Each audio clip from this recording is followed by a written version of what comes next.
us freedom. And we thank Reverend Jackson and the President for making it a reality. If you have something to say to Reverend Jackson, what would it be today? A big thank you. Last night when I was in my cell and I heard over the radio that Reverend Jackson is in the Gambia, I wondered why. And then I heard the newsreader said that one of the reasons he was here was to try to gain the freedom of 2 Americans serving sentences at mile 2, and I know who those 2 American citizens are. And I said, this must be big, because Reverend is no small Reverend. Then you started hoping? Somehow I was confident that something will happen. The official word came around about 6 o'clock in the evening, when a prison officer came to my cell and asked me to go answer at the front office. And having heard the news, I asked him, should I bring my things with me or do I leave them here? And he said, let me find out. He sent word and he came back and said, yeah, pack up your things and come. And it was after we met the Deputy Director General of Prisons, who told us that we were being freed and that he is handing us over to Mr. Pahari Jame, who Mr. Pahari Jame said that he would hand us over to Mr. Jackson. And that's how How long did you hesitate? Well, no, as soon as I knew it was time to leave, I left. I left my shoes behind and came with my bathroom slippers. And tell me, how did you feel in those few moments? Really, you cannot express that feeling because you've been waiting for it for so many years, and when it finally came, you don't know what to feel. You just feel grateful to Mr. Jackson, the President, and anyone who has participated in this. Because right up to now, we are getting to understand the true story of what has happened, and that some serious discussions have taken place for this to happen. And again, one thing that I must say is that it's a great person who can reach within himself to say, okay, I forgive you. I hope the President will also reach again and remember that no man is perfect. There are people there right now in the cells whom I know, and I would appeal to him to please extend mercy to them as well. This time yesterday, there were 37 people scheduled to die. Now they're scheduled to live. The 2 men scheduled to stay in prison, and they're scheduled to go home to be with their families. And based on a humanitarian mission. This is not about law and politics. This was a president. Jamil and I have had a relationship across the years. We've gone to when President Mandela was set free. We were part of that season when Ghana's 50th anniversary. We were there together. We've been to the UN at various conferences, and so the relationship has borne fruit because we made a humanitarian appeal to him. Delegations to meet, Rainbow Push delegation, the ministers, and the president's court. And then at some point, only the president, Minister of Justice, and I were together. At that time, the president made decisions. He was willing to take the risk on what he believed to be God's will. And he made that decision. To support the Minister of Justice. And that set everything in motion. We spent all of this day getting families organized and getting tickets organized, and we're in the middle of a celebration. We don't want to talk anymore now. We've done the talking. I just want people to get a feel for this moment. It's a big moment in Gambia. I am convinced, I think most of I'm convinced, is that violence is a distraction and is not a solution, not a remedy to the problem. We become addicted to violence. It is a temporary solution to a long-term problem. It never solves the problem. And there's too much good stuff happening in the Gambia. All the news will be around prisons and executions as opposed to growth and development. 10% GDP is among the best in the world, growth in Zambia.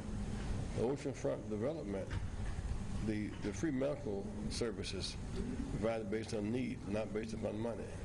the free education system, the building of a university. I mean, some good things happening here, and Gambia's best days are ahead of it.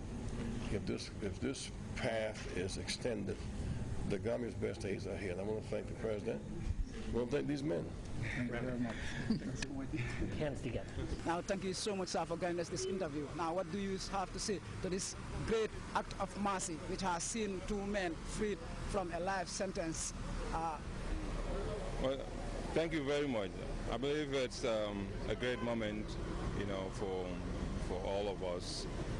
And this shows, you know, His Excellency, the President's heart. You know, he has a great relationship, you know, with Reverend Jackson. And Reverend came to the Gambia, you know, heard so much about this country, you know, negatively. And he came and found out that all that was being said about the Gambia is not the case, it's not true. And he said, actually, I want to be a Gambian citizen, you know, and I'm requesting that you provide me with a passport. Deeply impressed. He fell in love, deeply impressed, and he fell in love with this country.